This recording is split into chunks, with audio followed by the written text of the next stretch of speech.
तो चलिए दोस्तों, आज की इस वीडियो में मैं आप लोगों को कुछ ग्रामर के फैक्ट्स बताने वाला हूं, कुछ रूल्स, कुछ कॉन्सेप्ट देने वाला हूं। बहुत मजा आएगा आज की क्लास में, आज की इस वीडियो में।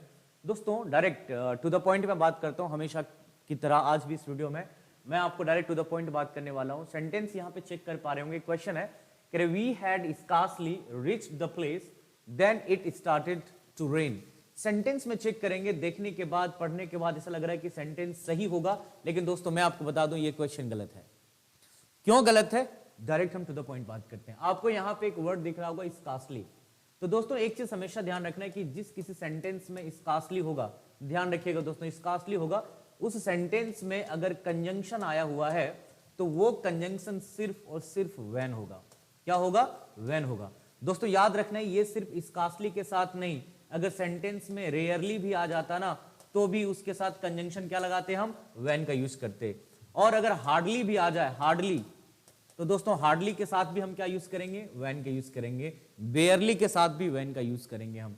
तो सेंटेंस में स्कार्सली आया है, लेकिन आप यहां पे चेक कर पाएंगे देन का यूज किया गया, जो कि गलत है। इस जगह पे WHEN व्हेन का यूज होना चाहिए था। सेंटेंस फिर आपका सही हो जाएगा। तो ये जो देन आता है ना, नो सूनर के साथ आता है। किसके साथ आता है? नो सूनर के साथ आता है। देन जो होता है, देन जो होता है, ये किसके साथ आता है? नो सूनर के साथ आता है। मतलब नो सूनर वाले सेंटेंस में हम लोग देन कंजंक्शन का यूज करते हैं, ठीक है ना। लेकिन हार्डली, स्कार्सली, रेयरली, बेयरली के साथ हम कंजंक्शन व्हेन का यूज करते हैं। ये इंपॉर्टेंट है, माइंड में फिक्स कर लीजिए। चलते हैं नेक्स्ट क्वेश्चन की तरफ। और जिनको डाउट भी होगा ना, वो बिल्कुल कमेंट बॉक्स में आप मुझे बताते चलें। बाकी जिनको जिस टॉपिक में दिक्कत है, जैसे ही मुझे टाइम मिलता चला जाएगा वैसे वैसे मैं वीडियोस अपलोड करता चला जाऊंगा मैं, ठीक है ना। तो दोस्तों इस वाले क्वेश्चन को चेक करेंगे। यहां पे आपको दिख रहा होगा क्या कह रहा है? कह रहा है only recently did the manager realized that the information provided to him by his employees was fabricated. Sentence को जब हम यहां पे चेक करेंगे तो मैंने कहा ना, डायरेक्ट मैं टू द पॉइंट बात करता हूं, कम समय में ज्यादा समझाने की कोशिश करता हूं आपको। दोस्तों ये जो वर्ड दिख रहा है ना, ओनली रिसेंटली, इसके बारे में एक पहले फैक्ट बताता हूं मैं आपको, ठीक है ना। एक चीज ध्यान रखिएगा, आज के बाद कभी भी ये वाला वर्ड दिख जाए ना आपको, ओनली रिसेंटली, ओनली रिसेंटली दिख जाए, ओनली यस्टरडे दिख जाए, ठीक है ना, ओनली यस्टरडे, ठीक है ना, only recently, only yesterday, only last year, इस तरह का जब कोई सेंटेंस को शुरू करता है ना, तो इसके ठीक बाद ना हम हेल्पिंग वर्ब यूज करते हैं। क्या यूज करते हैं? Helping verb.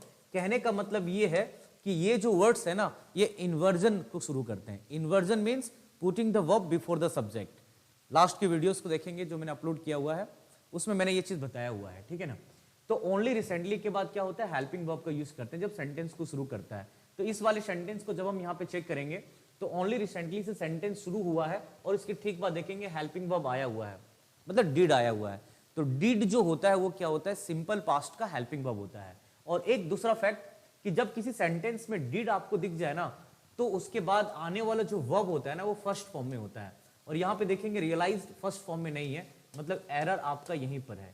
यहां पे क्या होना चाहिए था? रियलाइज होना चाहिए था। That is the answer. तो इस तरह से सेंटेंस को हम करेक्ट करेंगे और इसका करेक्शन करेंगे। तो आई होप कि टॉपिक आपका क्लियर हो रहा होगा, कॉन्सेप्ट आपका क्लियर हो रहा होगा। और जो भी चीजें आपको अच्छी लगे वो कमेंट बॉक्स में बताइए।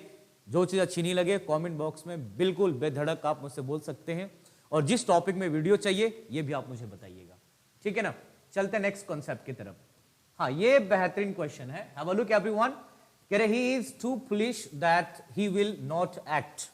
चलिए इसके बारे में ना कुछ कॉन्सेप्ट को जानते हैं इसके बारे में। जैसे कि दो फॉर्मेट में आपको बताऊंगा इस वाले कॉन्सेप्ट में। सबसे पहले यहां पे देखेंगे कह रहे टू और आया हुआ है दैट। सबसे पहले डायरेक्टली टू द पॉइंट बात करता हूं मैं आपको। देखिए इंग्लिश लैंग्वेज में ऐसा कोई स्ट्रक्चर नहीं है कि टू के बाद दैट हो, ऐसा कोई स्ट्रक्चर नहीं है। स्ट्रक्चर होता है टू का, ठीक है ना। स्ट्रक्चर आपका होता है सो और दैट का। ये दो स्ट्रक्चर्स आपके होते हैं, ना कि ये वाला, ये स्ट्रक्चर होता ही नहीं है। लेकिन सेंटेंस में देखेंगे आपका टू और दैट आया हुआ है, मतलब सेंटेंस तो गलत है। सेंटेंस क्या है? गलत है। अब हम बात करते हैं कि कहां गलत है। अब एक कॉन्सेप्ट की बात करता हूं मैं आप लोगों से। जैसे कि अगर मैं बात करूं आप लोगों से, सभी लोग यहां पे ध्यान देंगे दोस्तों, सभी लोग ध्यान देंगे। जैसे कि अगर मैं यहां पे सो लगा देता हूं तो सो और दैट का स्ट्रक्चर मैच कर जाएगा। अगर मैं यहां पे दैट को हटा दूं और टू लगा दूं तो टू और टू का स्ट्रक्चर मैच कर जाएगा। मतलब कहने का मतलब मेरा ये है कि अगर मैं सो लगा दूं तो सो और दैट का स्ट्रक्चर होता है, ठीक है ना। और अगर मैं यहां पे टू लगा दूं तो टू और टू का स्ट्रक्चर मैच कर रहा है। तो ऐसा क्या करूं मैं, किसे हटाऊं मैं, किसे रिमूव करूं, किसे मैं रिप्लेस करूं यहां पे।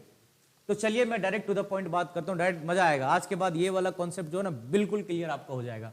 तो दोस्तों मैं आपको यहां पे समझाना चाहता हूं, ध्यान देंगे यहां पे, देखिए मैं आपको समझा रहा हूं, ठीक है ना। चलिए मैं आपको समझाता हूं।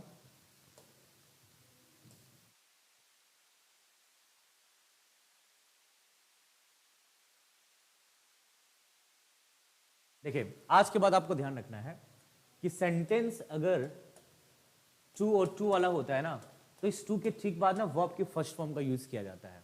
और अगर सो और दैट का स्ट्रक्चर है ना सेंटेंस में, तो इसके बाद हमें सब्जेक्ट चाहिए होता है। क्या चाहिए होता है? सब्जेक्ट चाहिए होता है, ठीक है ना। तो सेंटेंस में देखेंगे टू आया हुआ है और यहाँ पे दैट आया हुआ है, तो दैट के बाद देखो यहाँ पे सब्जेक्ट आया हुआ है, ठीक है ना। ये ट्रिक दे रहा हूं मैं आप लोगों को, ऐसे क्वेश्चंस में आपको कभी दिक्कत नहीं होगी एग्जाम्स में, ठीक है ना। तो यहाँ पे क्या है कि सो दैट के बाद सब्जेक्ट चाहिए, तो यहाँ पे दैट के बाद सब्जेक्ट है, लेकिन अगर यहाँ पे मैं टू लगा दूं, ठीक है ना, ये लगा दूं मैं यहाँ पे, तो वर्ब की फर्स्ट फॉर्म यहाँ पे तो है नहीं, मतलब ये वाला स्ट्रक्चर यहाँ पे मैच नहीं कर रहा है।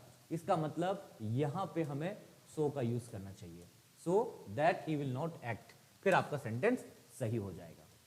तो ऐसे ही इंटरेस्टिंग वीडियोस के लिए आप हमें फॉलो कर सकते हैं। नमस्कार एवरीवन, वीडियो कैसी लगी कमेंट बॉक्स में जरूर बताइएगा।